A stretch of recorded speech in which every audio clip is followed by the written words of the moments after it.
The Wonderful Pump. Not many years ago there lived on a stony, barren New England farm a man and his wife.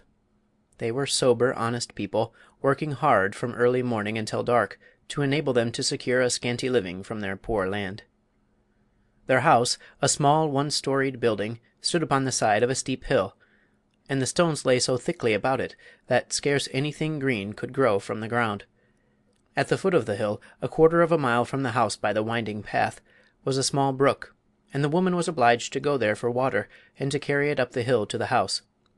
This was a tedious task, and with the other hard work that fell to her share had made her gaunt and bent and lean. Yet she never complained, but meekly and faithfully performed her duties, doing the housework, carrying the water, and helping her husband hoe the scanty crop that grew upon the best part of their land.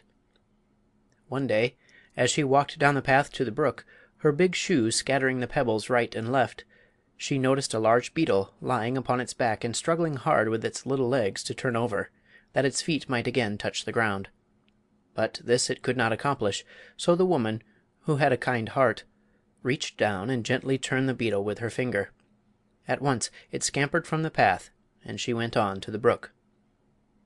The next day, as she came for water, she was surprised to see the beetle again lying upon its back and struggling helplessly to turn.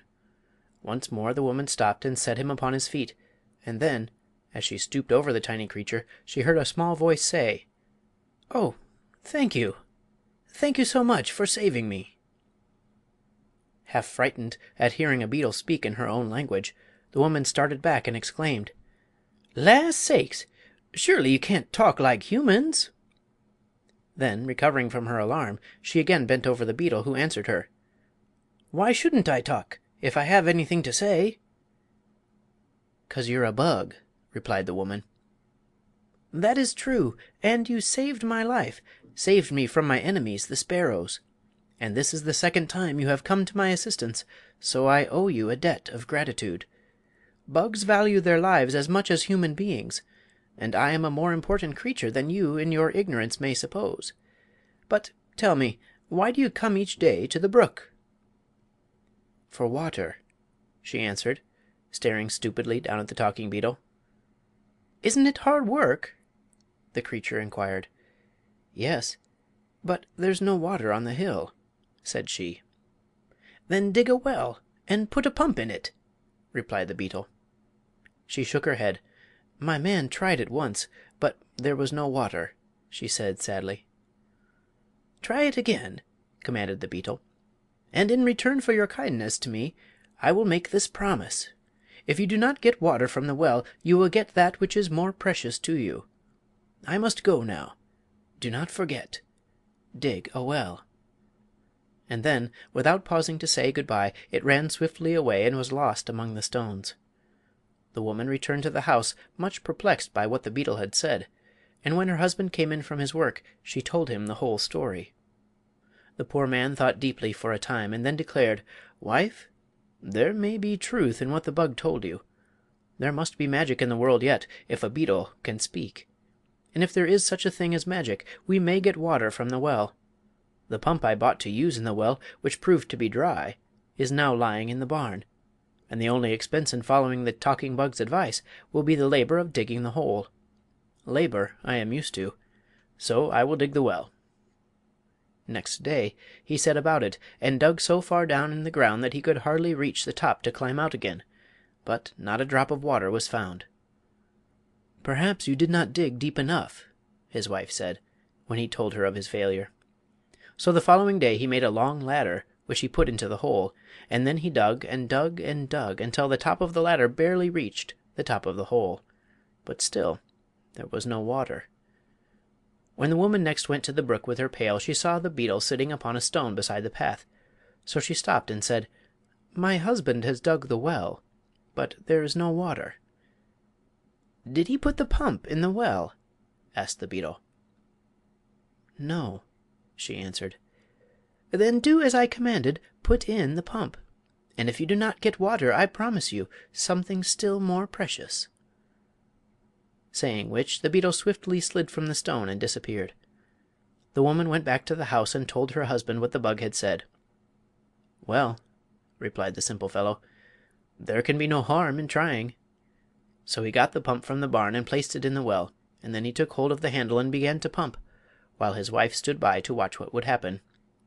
No water came, but after a few moments a gold piece dropped from the spout of the pump, and then another and another, until several handfuls of gold lay in a little heap upon the ground.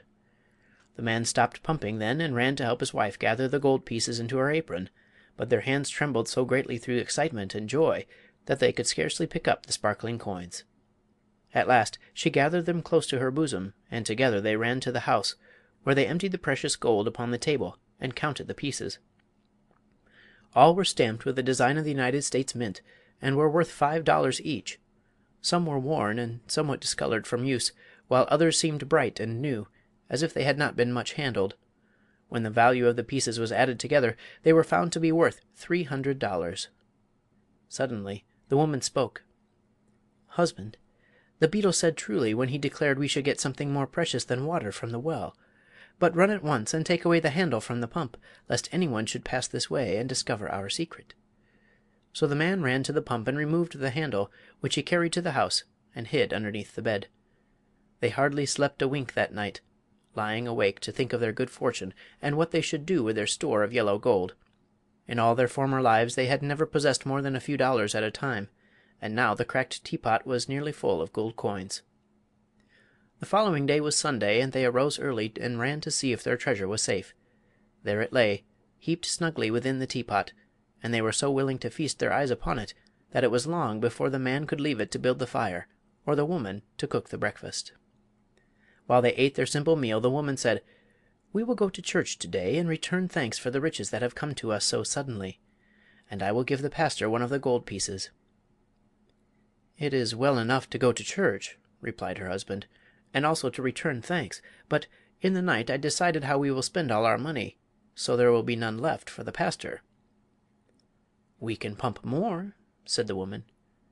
"Perhaps, and perhaps not," he answered, cautiously. "What we have we can depend upon, but whether or not there be more in the well I cannot say." "Then go and find out," she returned, "for I am anxious to give something to the pastor, who is a poor man and deserving." So the man got the pump handle from beneath the bed, and, going to the pump, fitted it in place. Then he set a large wooden bucket under the spout and began to pump. To their joy, the gold pieces soon began flowing into the pail, and, seeing it about to run over the brim, the woman brought another pail. But now the stream suddenly stopped, and the man said, cheerfully: "That is enough for today, good wife. We have added greatly to our treasure, and the parson shall have his gold piece. Indeed, I think I shall also put a coin into the contribution box." Then, because the teapot would hold no more gold, the farmer emptied the pail into the wood box, covering the money with dried leaves and twigs, that no one might suspect what lay underneath. Afterward they dressed themselves in their best clothing and started for the church, each taking a bright gold piece from the teapot as a gift to the pastor. Over the hill and down into the valley beyond they walked, feeling so gay and light-hearted that they did not mind the distance at all. At last they came to the little country church and entered just as the services began.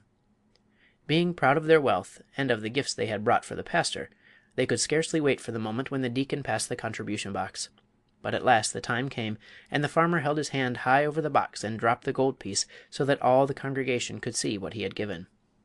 The woman did likewise, feeling important and happy at being able to give the good parson so much.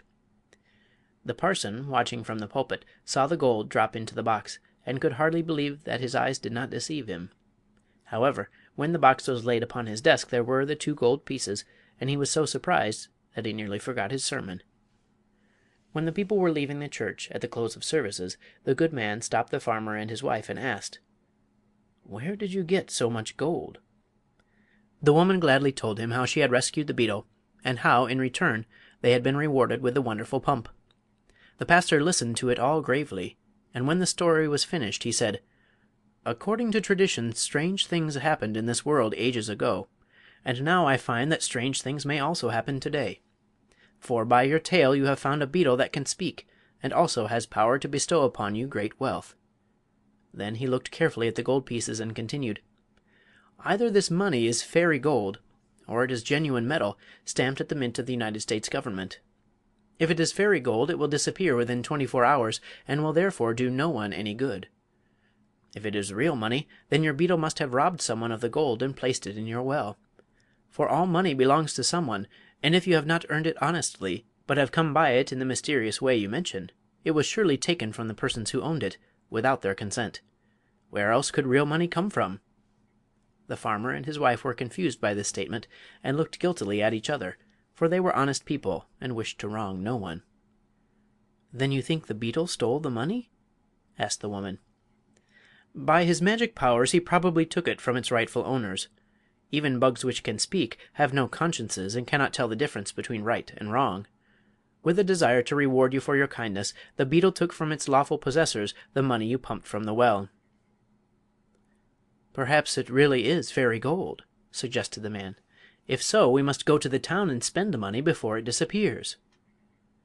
"That would be wrong," answered the pastor, "for then the merchants would have neither money nor goods. To give them fairy gold would be to rob them." "What, then, shall we do?" asked the poor woman, wringing her hands with grief and disappointment. "Go home, and wait until tomorrow. If the gold is then in your possession it is real money and not fairy gold, but if it is real money you must try to restore it to its rightful owners. Take also these pieces which you have given me, for I cannot accept gold that is not honestly come by." Sadly the poor people returned to their home, being greatly disturbed by what they had heard. Another sleepless night was passed, and on Monday morning they arose at daylight and ran to see if the gold was still visible. "It is real money, after all," cried the man, "for not a single piece has disappeared." When the woman went to the brook that day she looked for the beetle, and sure enough, there he sat upon the stone. "Are you happy now?" asked the beetle, as the woman paused before him. "We are very unhappy," she answered, "for although you have given us much gold, our good parson says it surely belongs to someone else, and was stolen by you to reward us." "Your parson may be a good man," returned the beetle with some indignation, "but he certainly is not overwise. Nevertheless, if you do not want the gold I can take it from you as easily as I gave it." "But we do want it," cried the woman fearfully. "That is," she added, "if it is honestly come by." "It is not stolen," replied the beetle sulkily, "and now belongs to no one but yourselves. When you saved my life I thought how I might reward you, and, knowing you to be poor, I decided gold would make you happier than anything else. You must know," he continued, "that although I appear so small and insignificant, I am really king of all the insects, and my people obey my slightest wish. Living, as they do, close to the ground, the insects often come across gold and other pieces of money which have been lost by men and have fallen into cracks or crevices, or become covered with earth or hidden by grass or weeds. Whenever my people find money in this way they report the fact to me, but I have always let it lie, because it could be of no possible use to an insect. However, when I decided to give you gold I knew just where to obtain it, without robbing any of your fellow creatures. Thousands of insects were at once sent by me in every direction to bring the pieces of lost gold to this hill. It cost my people several days of hard labor, as you may suppose, but by the time your husband had finished the well the gold began to arrive from all parts of the country, and during the night my subjects dumped it all into the well. So you may use it with a clear conscience, knowing that you wrong no one." This explanation delighted the woman, and when she returned to the house and reported to her husband what the beetle had said, he also was overjoyed. So they at once took a number of the gold pieces and went to the town to purchase provisions and clothing, and many things of which they had long stood in need. But so proud were they of their newly acquired wealth that they took no pains to conceal it. They wanted everyone to know they had money, and so it was no wonder that when some of the wicked men in the village saw the gold they longed to possess it themselves. "If they spend this money so freely," whispered one to another, "there must be a great store of gold at their home." "That is true," was the answer. "Let us hasten there before they return and ransack the house." So they left the village and hurried away to the farm on the hill, where they broke down the door and turned everything topsy-turvy until they had discovered the gold in the woodbox and the teapot. It did not take them long to make this into bundles, which they slung upon their backs and carried off, and it was probably because they were in a great hurry that they did not stop to put the house in order again. Presently the good woman and her husband came up the hill from the village with their arms full of bundles and followed by a crowd of small boys who had been hired to help carry the purchases. Then followed others, youngsters and country louts, attracted by the wealth and prodigality of the pair, who, from simple curiosity, trailed along behind like the tail of a comet, and helped swell the concourse into a triumphal procession. Last of all came Guggins, the shopkeeper, carrying with much tenderness a new silk dress, which was to be paid for when they reached the house, all the money they had taken to the village having been lavishly expended. The farmer, who had formerly been a modest man, was now so swelled with pride that he tipped the rim of his hat over his left ear, and smoked a big cigar that was fast making him ill. His wife strutted along beside him like a peacock, enjoying the full homage and respect her wealth had won from those who formerly deigned not to notice her, and glancing from time to time at the admiring procession in the rear. But, alas for their new-born pride! When they reached the farmhouse they found the door broken in, the furniture strewn in all directions, and their treasure stolen to the very last gold piece. The crowd grinned and made slighting remarks of a personal nature, and Guggins, the shopkeeper, demanded in a loud voice the money for the silk dress he had brought. Then the woman whispered to her husband to run and pump some more gold while she kept the crowd quiet, and he obeyed quickly. But after a few moments he returned with a white face to tell her the pump was dry, and not a gold piece could now be coaxed from the spout. The procession marched back to the village laughing and jeering at the farmer and his wife, who had pretended to be so rich, and some of the boys were naughty enough to throw stones at the house from the top of the hill. Mr. Guggins carried away his dress after severely scolding the woman for deceiving him, and when the couple at last found themselves alone, their pride had turned to humiliation, and their joy to bitter grief. Just before sundown the woman dried her eyes and, having resumed her ordinary attire, went to the brook for water. When she came to the flat stone she saw the king beetle sitting upon it. "The well is dry!" she cried out, angrily. "Yes," answered the beetle, calmly. "You have pumped from it all the gold my people could find." "But we are now ruined," said the woman, sitting down in the path beginning to weep, "for robbers have stolen from us every penny we possessed." "I'm sorry," returned the beetle, "but it is your own fault. Had you not made so great a show of your wealth, no one would have suspected you possessed a treasure, or thought to rob you. As it is, you have merely lost the gold which others have lost before you. It will probably be lost many times more before the world comes to an end." "But what are we to do now?" she asked. "What did you do before I gave you the money?" "We worked from morning till night," said she. "Then work still remains for you," remarked the beetle, composedly. "No one will ever try to rob you of that, you may be sure." And he slid from the stone and disappeared for the last time. This story should teach us to accept good fortune with humble hearts and to use it with moderation. For, had the farmer and his wife resisted the temptation to display their wealth ostentatiously, they might have retained it to this very day. End of The Wonderful Pump.